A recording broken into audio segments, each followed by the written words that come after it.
Dominique Régnier, directeur de la Fondation pour l'innovation politique et professeur à Sciences Po. Bonjour et Bonjour. merci d'être avec nous.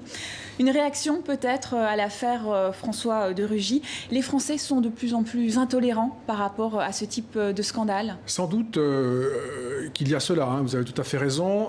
L'image de la classe politique, on le sait, est désastreuse. La suspicion est très importante. Et alors, de l'autre côté, la procédure est à considérer. C'est-à-dire qu'un citoyen comme moi, par exemple, qui ne peut que lire la presse, je ne sais pas exactement ce qui est illégal, ce qui ne l'est pas, ce qui est en dehors de la fonction, ce qui est dedans. Mais le procès a lieu cependant sur la place publique et ça crée un trouble. C'est-à-dire on ne sait pas très bien si tout ça se fait dans les règles de l'art. On condamne publiquement, on ne sait pas si la personne est vraiment coupable et de quoi.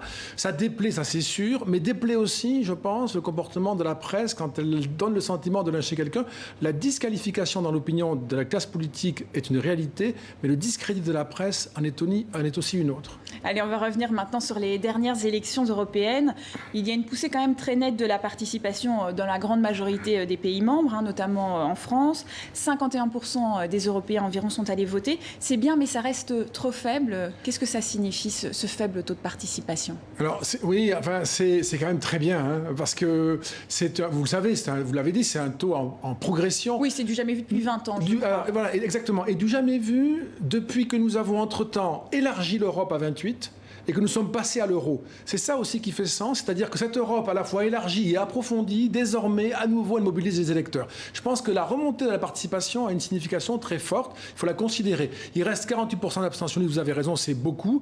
On a du mal, sans doute, à s'inscrire dans cette espèce d'élection extraordinairement nouvelle, malgré son âge, puisqu'elle est née en 1979. C'est la seule partie du monde où l'on a une élection transnationale qui concerne des peuples au même moment. C'est le deuxième exercice démocratique dans le monde le plus important après l'Inde. Après l'Inde, c'est l'Europe.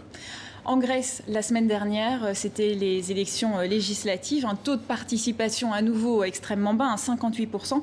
Cela traduit un désenchantement de la population, selon vous? Il y a un désenchantement, vous avez raison. Une question que l'on voit se poser de plus en plus dans les démocraties, c'est au fond, je suis attaché au droit de voter, évidemment, à la possibilité de choisir mes gouvernants, mais à quoi cela sert-il? Est-ce que réellement, une fois qu'ils sont élus et de bonne foi et convaincus, est-ce qu'ils arrivent vraiment, en tant que chef d'État et de gouvernement, à peser sur le destin du pays et donc à réaliser les préférences que j'ai exprimées? C'est pour ça que vous parlez de la démocratie.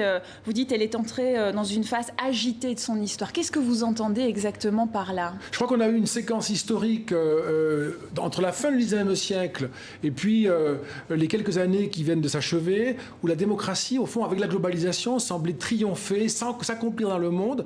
Et puis il y a un retournement qui peut-être commence, se fait jour, où l'on voit une redistribution au profit non seulement de l'Asie, mais aussi de puissances qui ne sont pas démocratiques. La Chine n'est pas un État démocratique, mais qui pourraient devenir demain les leaders du monde, alors que les démocraties seraient à la peine. Comment peser sur notre destin, à l'âge de la globalisation, à travers ces instruments qui sont les nôtres, le vote, la discussion, la délibération? Est-ce que c'est efficace? Peut-être moins. Est-ce que c'est démocratique? Sans aucun doute. Là, il y a une espèce d'hésitation. Un modèle, au fond, chinois, on ne vote pas, mais il y a une efficacité. Un modèle occidental, on peut voter, mais ce n'est pas toujours clair de savoir si le pouvoir est efficace. Plutôt un modèle plus autoritaire? Absolument. Et les jeunes... qui est très présent. Les jeunes aussi, ils plébiscitent plutôt des modèles plus autoritaires que démocratiques? Disons que c'est une question clé. Hein. Disons que les jeunes générations, les moins de 35 ans, clairement, et dans 42 pays, nous avons fait cette enquête, en 33 langues différentes, 37 000 personnes, clairement, les moins de 35 ans sont plus disponibles pour un pouvoir plus autoritaire, plus ferme,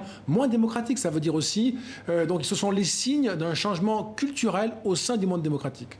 Et donc l'avenir de la démocratie, on peut dire qu'il est menacé, selon vous? Oui, moi je le crois, et ça fait un peu comme ça, une formule un peu provocante, mais c'est pas le cas, c'est pas l'idée. L'idée, c'est que la démocratie est un système politique, il est nécessairement périssable, il ne peut pas être éternel, il faut le défendre, et là aujourd'hui, il est menacé pour des raisons externes, mais aussi pour des raisons internes. Les démocrates, ceux qui gouvernent, doivent prouver leur efficacité, être capables de délivrer les performances que les électeurs attendent. Merci à vous, Dominique Régnier, pour toutes ces informations.